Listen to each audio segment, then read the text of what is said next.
I'm Brendon Small, and I just took over the interview. Yeah, do it. Go, I'm just kidding. No, I know you're going to do it. No, I'm just already trying to screw things up. Yeah, that's good. I like it. Ready? And take. Hi, I'm Brendon Small. See, I did it again.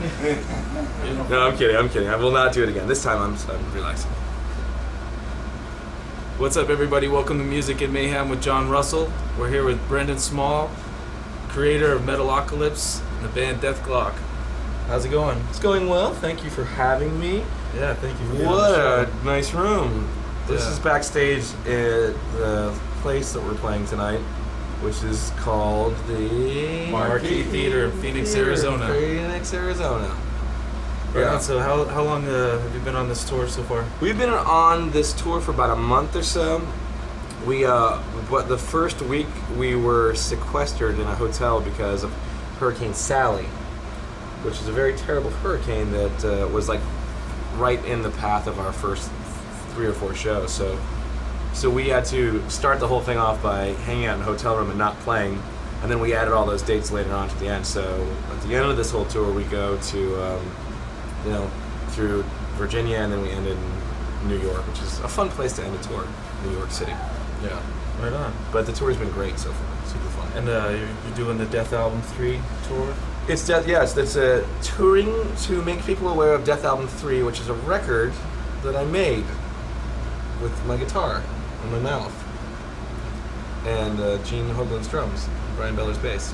Right on. Yes. From going to the studio to touring it live, do you find complications as far as recreating what you've done in the studio? Well, I think it's difficult. I think it's really easy to sit down and play something on guitar, with a guitar like right here, and play fast, crazy stuff where you can see everything and your muscles will all really relax. And then having your guitar down to a place where it's kind of cool to play it, that's a tricky thing, making that leap from there to down there.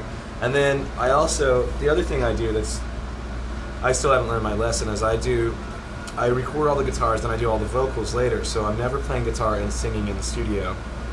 And so I have to put those two things together in rehearsal, so that is a tricky thing, like kind of singing counter rhythms to what your right hand is doing, your left hand is doing. So that takes a while to do, but at this point in the tour, it's all the challenges we've met all of our own personal challenges, and I think the playing is all it already started out good, but now it's just really fun and really easier for us all. So now we do a bunch of other things to challenge ourselves on stage to make the show a little bit more tricky and hard. Right on. Yeah. How long were you in animation before Metalocolypse? Well, I went to music school before all this stuff. I went to music school at Berklee College of Music, and while I was there, I started taking writing classes at Emerson College, which is a sister school that's all in Boston. And so I found that I really like music. I thought I was interested in becoming a film scoring guy, or I'd taken tons of composition classes, so I didn't know if I wanted to get into arranging, or arranging for strings and big, things like that for movie scores and stuff. And then I just found myself, I worked at a movie theater all the time. I knew that I wanted to get into entertainment. I knew that I wanted to get into comedy. And I started taking these writing classes, and through these writing classes, it helped get me on stage and start performing, doing stand-up comedy, and doing sketch comedy, and being a regular kind of performer, and kind of putting my guitar in his case, going, I don't know what I'm going to do with this thing. I know I've got to go learn how to do this other thing, which is a lot scarier than playing music for some reason. It's doing stand-up for 18 people versus playing a guitar solo for 30,000 is way harder. Stand-up is a lot more tricky than sweep arpeggios and tippity-tappity licks and all that stuff. But while I was doing stand-up, I met up with a group of people from Boston that did a show called Dr. Katz. That was a show, one of the first animated shows on Comedy Central a long time ago.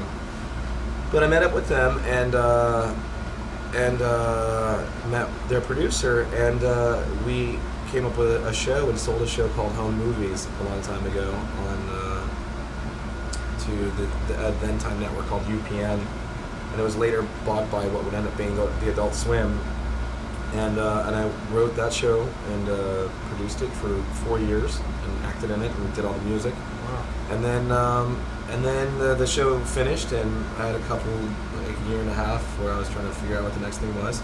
And so I called up Adult Swim and said, I've got this new project. It's about this extreme metal band, and I'd like to write all the music myself, and I'd like to do most of the acting, and I want to do all the stuff, and blah, blah, blah.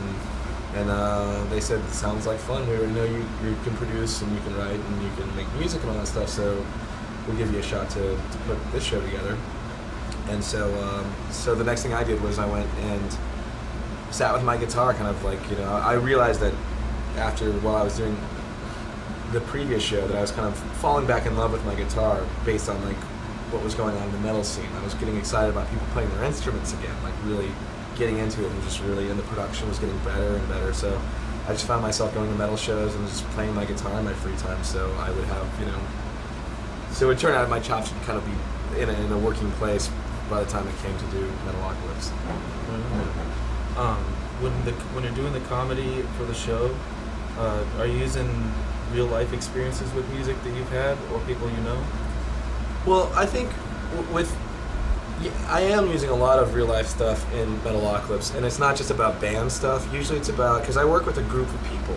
I have directors that I work with, and I have animators and editors and compositors and writers that I work with, and we're all creative people, and we're all in a room, and we all have to collaborate in some way. And that yields so much comedy, just the fact that, like, It's hilarious. and I use a lot of that stuff about making the show, and I pour that right back into the show. So the things that actually happen, it really is, because like a band is a creative group of people that have to come to terms with whatever it is that they're doing, and they have to play ball, and so do we. So a lot of weird things happen with egos and strange things, and anytime there's an ego outburst, that's usually based on something that's happened on the show to somebody. So it very much folds in on itself, and it's a very funny process for that. It's very cool. Crazy, yeah. You'd done some production for Science Court and Home Movies? Home Movies, yeah. Science Court wasn't me, that was somebody else. Okay.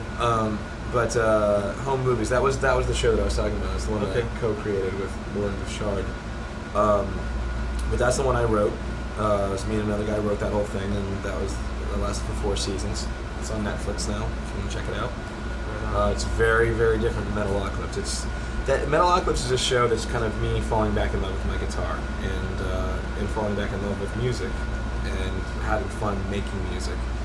Home Movies is about me and my relationship with comedy and how much I love comedy and comedians. So we had lots of great comedians on that show as actors. Lots of people that I think at the time were underground and now have kind of exploded into their own, like Louis C.K., Louis C.K., he played my father on that show. Andy Kindler, who's a great comedian, and you see him on TV all the time. Emo Phillips, the late Mitch Hedberg was on the show, amazing dude. We had a really cool cast of people that were like just fun to play with, like just to, we would have scripts, but the whole idea was to make that feel natural, to turn the script over and to improvise and see how far. And when you're sitting there improvising across from these people, some of the smartest, fastest thinking people in the world, it really, really fun shit happens. So that was a fun part of that. And again, that show is like, it's not heavy, it's not scary, it's about conversational dialogue, character-driven comedy. It's very, very soft-spoken, Would you like to tell the fans about anything you got planned for the future? Well, yeah, Death Album 3's out. It's a fun record. I like the way my guitar sounds on it. I some really fun songs. We're playing them live. Not the whole record, but select things from the record, and then we're playing a lot of fan favorites live too. But come see the live show next time, if not this time. And it's a really, really fun show. You'll laugh a lot, and you can take it as seriously as you want to. You can take it as not seriously as you want to. But it's a really fun show, and I think it's something that you'll tell your friends about, I think. All right, well, I'd like to thank you for being on the show, Brendon. Thank you. Very cool. Yeah. Make sure you get Death Album.